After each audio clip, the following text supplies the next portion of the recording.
দিছে একদম জায়গা মতো মাইরা দিছে। আর এই মারাটা খুবই জরুরি ছিল। তবে আমি আজকের দিন পর্যন্ত একটা জিনিস বুঝি না যে পোলা পিঠার মতন চিতই পিঠার মতো ছোট্ট একটা মেশিন লাগাইয়া দেন, তেনি তার সাথে যারা আছে সবার 12টা বাজে যাবে। দর্শক, নতুন আরো এক মোড় আজকে দেখলো বিশ্ববাসী। ন্যাংটা করে ছেড়ে দিচ্ছেন তাদের যে গোপন ব্যবসা, তাদের যে গোপন এজেন্ডা। আসলে মোদি দাদার এই কষ্টের দিনগুলো দেখে আমার নিজের অনেক খারাপ লাগে, সত্যি বলতেছি, নিজের অনেক খারাপ লাগে। তো এটা থেকে ইন্ডিয়ারও শিক্ষা নেওয়া উচিত ছিল। আমরা ইন্ডিয়াকেও বারবার করে বলছি, তো তোমরা যেটা করতেছো বাংলাদেশের জনগণের বিরুদ্ধে গিয়ে তোমাদেরকে কিন্তু এটা খেসারত দিতে হবে। যাই হোক, এখন সেই দিনটা আসছে। 1971 সালের পর প্রথমবার বাংলাদেশ পাকিস্তান সরাসরি বাণিজ্য চালু হয়েছে। মাঝখানে বাধা দেওয়ার ভারতকে এই বুড়ো আঙুলটা দেখাতে পেরেছে 53 বছর পরে এসে ডক্টর মোহাম্মদ ইউনূস বাংলাদেশে। এর আগে 53 বছর কেউ দেখাতে পারে নাই। পদত্যাগ করেছেন কি নাহিদ ইসলাম, এই বিষয়ে এটি পর্যালোচনা করব নিশ্চয়ই। আর পরের অংশে পর্যালোচনা থাকবে যে ডক্টর ইউনূসকে সুখবর দেবেন ট্রাম্প। 1977 সালের পর এই প্রথম নতুন ইতিহাস সৃষ্টি করলো, নতুন অধ্যায়ে প্রবেশ করলো। তাহলে কি জুনের মধ্যেই স্থানীয় সরকার নির্বাচন? স্থানীয় সরকার বিষয়ক যেই সংস্কার কমিশন, তারা বলেছে যে জুনের মধ্যেই একসঙ্গেই 5টি স্থানীয় নির্বাচন খুবই গুরুত্বপূর্ণ এবং বিএনপির জন্য একটি চাপ তৈরি হবে। বিএনপি যেহেতু চাই আগে জাতীয় নির্বাচন, পরে স্থানীয় সরকার নির্বাচন। এই যে আসিফ আকবর বললো যে বিএনপি কাহিনী যেটা শুনতেছি এটা ভালো না, এই জেনারেশন ক্ষমা করবে না, এটা মেনে নিতে পারবে না মানুষ, মানুষ মেনে নিতে পারবে না। আসসালামু আলাইকুম প্রিয় দর্শক, বর্তমান সময়ে বাংলাদেশের রাজনৈতিক প্রেক্ষাপট বা রাজনৈতিক পরিস্থিতির উপর বিশ্লেষণ করে আপনাদের সামনে কিছু গুরুত্বপূর্ণ টপিকস নিয়ে হাজির হয়েছি। এমনকি আমি আশা করছি ভিডিও শুরুটা দেখেই বুঝতে পেরেছেন আজকের নিউজটি কতটা গুরুত্বপূর্ণ। তো প্রিয় দর্শক, যারা ভিডিওটি অন করেছেন তারা ভিডিওটি না টেনে সম্পূর্ণ মনোযোগ সহকারে দেখবেন, তাহলে ভিডিওর মূল রহস্য বা আসল ঘটনাগুলো জানতে বা বুঝতে পারবেন। তো প্রিয় দর্শক, আমি আর বেশি কথা বাড়াবো না, চলুন দেখে আসি আজকের সেই কাঙ্ক্ষিত ভিডিওগুলো। তবে তার আগে বলি, যারা এখনও চ্যানেলটি সাবস্ক্রাইব করেননি তারা চ্যানেলটি সাবস্ক্রাইব করে পাশে থাকা বেল আইকনটি বাজিয়ে দিবেন। আর যারা ইতিমধ্যে সাবস্ক্রাইব করে রেখেছেন তাদেরকে অসংখ্য ধন্যবাদ। তো চলুন দর্শক, আমরা একটা লাইক দিয়ে ধারাবাহিকভাবে সকল ভিডিও বিস্তারিত আলোচনা দেখে আসি। তাহলে কি জুনের মধ্যেই স্থানীয় সরকার নির্বাচন? তেমনটাই কিন্তু সুপারিশ করেছে সংস্কার কমিশন। স্থানীয় সরকার বিষয়ক যেই সংস্কার কমিশন, তারা বলেছে যে জুনের মধ্যেই একসঙ্গেই করা সম্ভব 5টি স্থানীয় নির্বাচন খুবই গুরুত্বপূর্ণ এবং বিএনপির জন্য একটি চাপ তৈরি হবে। বিএনপি যেহেতু চাই আগে জাতীয় নির্বাচন, পরে স্থানীয় সরকার নির্বাচন, কিন্তু জামাত সহ বেশ কয়েকটি রাজনৈতিক দল তারা বলেছে যে স্থানীয় সরকার নির্বাচন হওয়া উচিত। এবং এখন এই সংস্কার কমিশন, এই সংক্রান্ত যে সংস্কার কমিশন, তারা বলছে যে জুনের মধ্যেই সম্ভব। তাহলে মার্চ, এপ্রিল, মে, জুন এত সময় আছে, করে ফেলতে পারে। তারপরে জাতীয় নির্বাচন সম্ভবত সেই দিকেই যাচ্ছে। কমিশনের প্রাথমিক প্রতিবেদন প্রকাশ করেছে প্রধান উপদেষ্টার কার্যালয়। ইউনিয়ন পরিষদ, উপজেলা পরিষদ, পৌরসভা, সিটি ও জেলা পরিষদের ভোট একসঙ্গে করার কথা বলেছে কমিশন। একসঙ্গে করলে সুবিধা আছে, অসুবিধা আছে। একটা হিজিবিজি অবস্থা, বিশৃঙ্খল অবস্থা, এটা নিয়ন্ত্রণ করাটা কতখানি বর্তমান প্রশাসনের পক্ষে সম্ভব, এটা আমার যথেষ্ট সন্দেহ আছে। আইন শৃঙ্খলা পরিস্থিতি নিয়ন্ত্রণ করতেই যেখানে যৌতুক বাহিনী হিমশিম খাচ্ছে, সেখানে এতগুলো নির্বাচন, এতগুলো ক্ষমতা, এতগুলো প্রভাব কিভাবে যে নিয়ন্ত্রণ করবে, এটা বুঝতে পারছি না। প্রস্তাবিত স্থানীয় সরকার কমিশন কাজ এগিয়ে নিতে পারে। সব স্থানীয় সরকার প্রতিষ্ঠানের নির্বাচন এই মুহূর্তে একসঙ্গে করা সম্ভব বলে মনে করছে স্থানীয় সরকার কমিশন। এই সংক্রান্ত যেই তারা বলছে আগামী জুনের মধ্যে ইউনিয়ন পরিষদ, উপজেলা পরিষদ, পৌরসভা, সিটি কর্পোরেশন এবং জেলা পরিষদের ভোট শেষ করা যেতে পারে বলে নিজেদের সুপারিশে জানিয়েছে কমিশন। চট্টগ্রাম বিশ্ববিদ্যালয় লোক প্রশাসন বিভাগের সাবেক চেয়ারম্যান তোফায়েল আহমেদকে প্রদান করে গত 18 নভেম্বর 8 সদস্যের স্থানীয় সরকার কমিশন গঠন করে অন্তর্বর্তী সরকার। কমিশন তাদের প্রাথমিক সুপারিশ সম্বলিত প্রতিবেদন গত বুধবার অন্তর্বর্তী সরকারের কাছে জমা দিয়েছে। প্রধান উপদেষ্টার কার্যালয় শনিবার এই প্রতিবেদন প্রকাশ করেছে। কমিশন বলছে যে জুলাই গণঅভ্যুত্থানের পর দেশে কার্যত কোনো স্থানীয় সরকার প্রতিষ্ঠান নেই। এটা কিন্তু আজকে জামাতের আমিরও বলছেন যে মানুষ সেবা থেকে বঞ্চিত, স্থানীয় সরকার নাই, ফলে মানুষের বেশ অসুবিধা হচ্ছে। কমিশনের প্রাথমিক সুপারিশে বলা হচ্ছে যে জুলাই গণঅভ্যুত্থানের পরে দেশে কার্যত কোনো স্থানীয় সরকার প্রতিষ্ঠান নেই। এই মুহূর্তে সব স্থানীয় সরকার প্রতিষ্ঠান নির্বাচন একসঙ্গে করা সম্ভব। বর্তমানে নতুন একটি স্বচ্ছ ক্যানভাসে নতুন ছবি আঁকা সম্ভব, নতুবা নির্বাচনের আগে অনেক প্রতিষ্ঠানের মেয়াদ শেষ হওয়ার বিষয়টি নিয়ে আইনি জটিলতার উদ্ভব হতে পারে। বর্তমান স্থানীয় সরকার ব্যবস্থায় সংসদীয় পদ্ধতি চালু করার সুযোগ সৃষ্টি হয়েছে বলে মনে করে কমিশন। এই বিষয়ে তাদের সুপারিশ হচ্ছে স্থানীয় সরকার ব্যবস্থায় সংসদীয় পদ্ধতি চালু করার আলোচনা দীর্ঘদিন ধরে জনপরিসরে থাকলেও কোনো সুযোগ সৃষ্টি হয়নি, এখন সেই সুযোগ সৃষ্টি হয়েছে।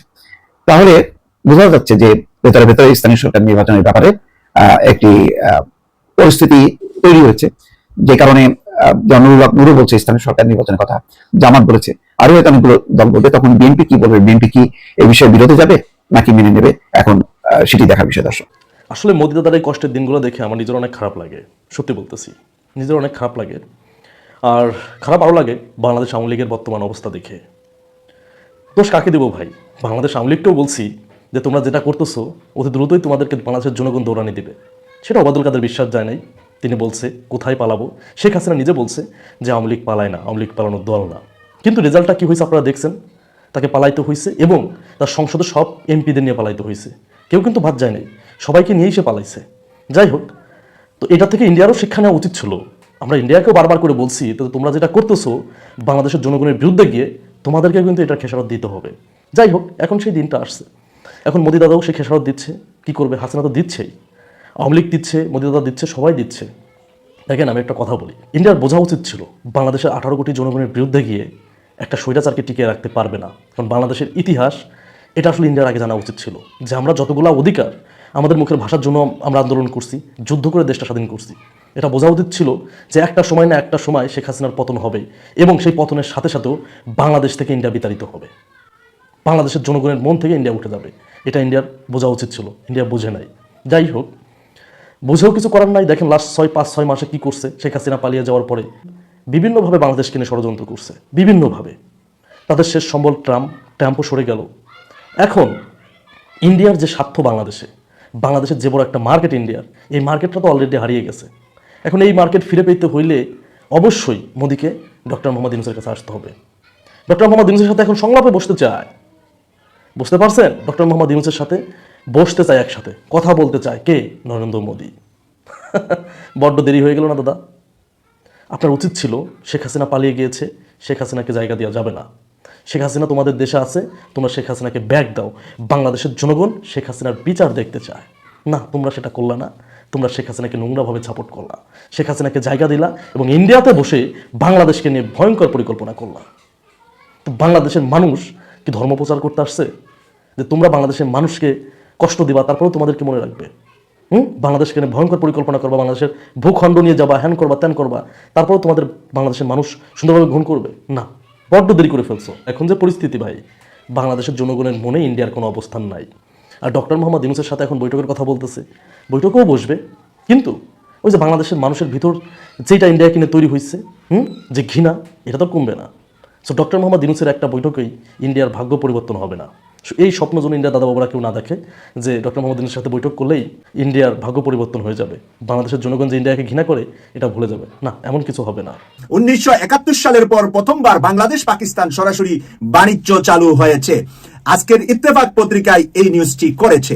1971 সালের পর প্রথমবারের মতো বাংলাদেশ পাকিস্তানের মধ্যে শুরু হয়েছে সরাসরি বাণিজ্য। সরকার থেকে সরকার, অর্থাৎ G2G চুক্তি অনুসারে বিপুল পরিমাণ চাল নিয়ে স্থানীয় সময় গতকাল শনিবার বাংলাদেশের পথে রওনা দিয়েছে পাকিস্তানের একটি জাহাজ। পাকিস্তানের সংবাদ মাধ্যম দ্য এক্সপ্রেস টেলিভিশন জানায়, এই প্রথমবারের মতো সরকার অনুমোদিত একটি কার্গো জাহাজ করাচির পোর্ট কাসিম থেকে বাংলাদেশের পথে রওনা হয়েছে। বাংলাদেশ পাকিস্তান থেকে মোট 50,000 টন চাল কিনছে। এই চাল পাকিস্তানের ট্রেনিং কর্পোরেশনের TCPর মাধ্যমে সরকার সরবরাহ করছে।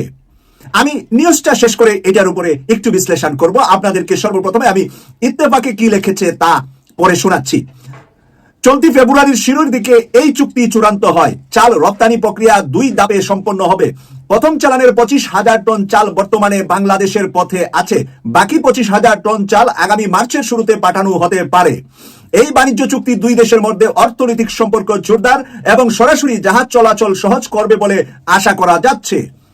প্রথমবারের মতো Pakistan national shipping corporation PNSC একটি জাহাজ সরকারি কার্গো নিয়ে বাংলাদেশ বন্দরে নোঙ্গর করবে। এটি দ্বিপাক্ষিক সামুদ্রিক বাণিজ্য সম্পর্কের ক্ষেত্রে একটি গুরুত্বপূর্ণ মাইল ফলক। দুই দেশের এই সরাসরি বাণিজ্য অর্থনৈতিক সহযোগিতা বৃদ্ধি এবং কয়েক দশক ধরে স্থগিত থাকা বাণিজ্য চ্যানেলগুলো পুনরায় চালু করার ক্ষেত্রে একটি ইতিবাচক পদক্ষেপ হিসাবে দেখা হচ্ছে। এই হলো ইত্তেফাকের লেখা নিউজটি। প্রিয় দর্শক, এবার ইত্তেফাকের লেখা নিউজটি শোনার পরে আপনাদের মন্তব্য করা সহজ হয়ে গিয়েছে। আমি এখন মন্তব্য করছি যে বাংলাদেশ কার হাতে ছিল 71 সাল থেকে এই 2025 সাল 53 বছর পাড়ি দিয়ে 54 বছরে আমরা পাকিস্তানের সাথে কোনো ধরনের ব্যবসা বাণিজ্য করতে পারবো না? এটা কোন দলিল বা এটা কোন নিয়ম? পৃথিবীতে বহু দেশ থেকে, ব্রিটিশ থেকে আমরা আলাদা হয়েছি 47 সালে। ব্রিটিশ কি 47 সালের পরে 1 বছর বা 2 বছরের জন্য বাংলাদেশের সাথে ব্যবসা বাণিজ্য বন্ধ রেখেছিলেন? না ভারত উপমহাদেশের কারোর সাথে ব্যবসা বাণিজ্য বন্ধ রেখেছিলেন?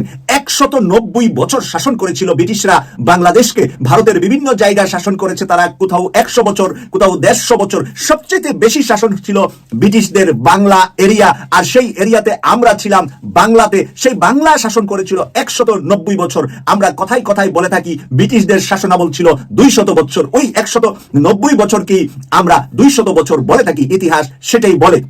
প্রিয় দর্শক, সেই 200 বছরের ব্রিটিশ শাসন থাকার পরে আমরা যদি পরের শাসনের, তারা যখন আমাদেরকে ছেড়ে দিলেন, স্বাধীনতা দিলেন, দেওয়ার পরের বছর, পরের দিন থেকে যদি তাদের সাথে আমাদের ব্যবসা বাণিজ্য, লেনা দেনা সব চলতে পারে, তাহলে পাকিস্তান থেকে 54 বছরের মতো সময় আগে আমরা স্বাধীনতা অর্জন করেছি, কিন্তু ব্যবসা করা যাবে না। আমাদের সাথে আমাদের খাদ্য ঘাটতি তাদের কাছ থেকে আনতে পারবো না, বা আমাদের পাট শিল্প সহ আমাদের ঔষধ, আমাদের গার্মেন্টস শিল্প তাদের কাছে পাঠাতে পারবো না, বিক্রি করতে পারবো না। এই কথাটা কোথায়, কোন দলিলে, পৃথিবীর কোথায় আছে? প্রিয় দর্শক, মাঝখানে যেই হায়ানারা আমাদেরকে এইভাবে ডিভাইডেশন করে রেখে ফায়দা লুটেছিল, এটার নাম হলো ভারত, এটার নাম হলো হিন্দুস্তান। এই কঠোর হিন্দুত্ববাদী আমাদেরকে পাকিস্তান মুসলিম, বাংলাদেশ মুসলিমকে ডিভাইডেশন করে রাখার জন্য, আলাদা করে রাখার জন্য, আমরা যাতে করে দারিদ্র সীমার নিচে থাকি, পাকিস্তান বাংলাদেশ যাতে করে ভারতের উপর ডিপেন্ডেন্ট হয়, ভারত যাতে করে এগিয়ে যেতে পারে, এই কঠোর, এই খচ্চর হিন্দুত্ববাদী ভালো হিন্দু আমাদের বাংলাদেশে বসবাস করে। ভারতেও প্রচুর ভালো হিন্দু মানুষ আছে, কিন্তু কঠোর হিন্দুত্ববাদী কাজ করেছে কংগ্রেসের ভিতরে, কাজ করেছে এখন বিজেপির ভিতরে, যারা হলো হিন্দু ছাড়া আর কোনো জাতিকেই তারা পছন্দ করেন না, আর কোনো জাতিকেই মানুষ মনে করেন না। তারা এরকম নোংরা, তাদের মন মানসিকতা, মস্তিষ্ক এত বিকৃত যে অন্য কারো ভালোটাই তারা পছন্দ করতে পারেন না। তারা দুনিয়াকে গিলে খাবে, তাদেরকে কেউ খেতে পারবে না। সেই কারণে আজকে দেখতে পাচ্ছেন যে আমেরিকা হাত পা বেঁধে তাদের লোকজনকে বাংলাদেশ, তাদের দেশে পাঠাচ্ছে। আমেরিকা থেকে ইন্ডিয়াতে হাত পা বেঁধে প্লেনে করে মানুষ পাঠাচ্ছে। বাংলাদেশের মানুষ কি আমেরিকা থেকে হাত পা বেঁধে পাঠাচ্ছে? না, পাঠাচ্ছে না এবং পাঠাবেও না। কিন্তু শুধুমাত্র ভারতকে কেন? নেপালের মানুষ পাঠাচ্ছে না, ভুটানের মানুষ পাঠাচ্ছে না, শ্রীলঙ্কার মানুষ পাঠাচ্ছে না, পাকিস্তানের মানুষ পাঠাচ্ছে না, আফগানিস্তানের মানুষ পাঠাচ্ছে না, ইরানের মানুষ পাঠাচ্ছে না। সারা পৃথিবীর মানুষ আমেরিকাতে আছে, সারা পৃথিবীর মানুষ ইউকেতে আছে। প্রিয় দর্শক, সেই মানুষগুলোর উপরে কেউ বেজার না, ভারতের উপর বেজার কেন? তারা যেখানে যা সেখানেই তাদের ছাড়া অন্য কারোকে মূল্যায়ন, মর্যাদা, সম্মান দিতে জানে না, যারা কঠোরপন্থী। আমি আবারও বলছি, কঠোরপন্থীরা এই কাজটা করে। আর লিবারেল পন্থী, যেমন পাঞ্জাবের শিখেরা অনেক লিবারেল, আমাদের অনেক ফ্রেন্ড বন্ধু আছে, আমরা দীর্ঘকাল যাবত তাদের সাথে ব্যবসা বাণিজ্য, কাজকর্ম অনেক কিছু করি, তারা অনেক লিবারেল। পাঞ্জাবের মানুষ, কাশ্মীরের মানুষ, এবং ইভেন ভারতের বিভিন্ন রাজ্যের মানুষ আছে, অনেক আন্তরিক। বোম্বাইয়ের মানুষ অনেক আন্তরিক আমাদের প্রতি, আমরাও তাদের প্রতি আন্তরিক। দিল্লির মানুষ অনেক আছে, সব জায়গায় না। তো সেই কারণে আজকে তারা এক গড়ে হচ্ছে আমাদের প্রতি যে জুলুম করেছে, এই 53-54 বছর জুলুম করেছে। জুলুম থেকে আমরা বের হয়েছি 6 মাস আগে। তাই আজকে পাকিস্তান নয়, আমার কথা হলো বিশ্বের যে কোনো দেশের সাথে আমাদের বাণিজ্য করার সুবিধা আমাদের থাকবে।